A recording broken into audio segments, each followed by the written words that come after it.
So ఈ varicocele అనేది మగవాళ్ళ సైడ్ నుంచి సెక్షువల్గా అంగస్తంభన శీఘ్రస్ఖలనం ప్రాబ్లమ్స్ రావడానికి ఒక ముఖ్యమైన కారణము. అండ్ దాంతోపాటు వీర్యకణాల కౌంటు లేదా కదలికలు తగ్గిపోయి పిల్లలు లేకపోవడానికి కూడా ఈ వారికోసిల్ అనేది ఒక ముఖ్యమైన కారణము. వారికోసిల్లో ముఖ్యంగా జరిగే డ్యామేజ్ ఏంటి అని అంటే బీర్జాలలో ఉన్న రక్తనాళాలు డ్యామేజ్ అయిపోవటం వల్ల ఈ టెస్టిస్లో టెంపరేచర్ పెరిగిపోయి దానివల్ల స్పెర్మ్ కౌంట్ తగ్గిపోయిద్ది, ప్లస్ టెస్టోస్టిరాన్ హార్మోన్ కూడా తగ్గిపోయి పిల్లల్లోకి ఇబ్బంది పడుతూ ఉంటారు. అండ్ దాంతోపాటు ఈ అంగస్తంభన అంటే erectile dysfunction and premature ejaculation and sexual ప్రాబ్లమ్స్తో కూడా ఇబ్బంది పడుతూ ఉంటారు.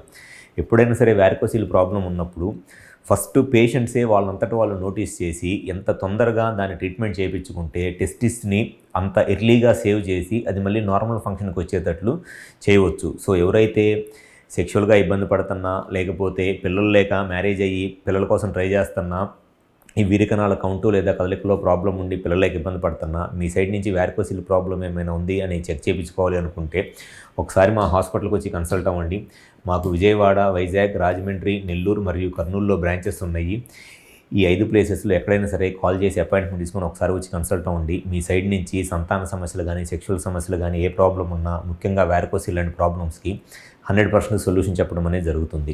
Thank you.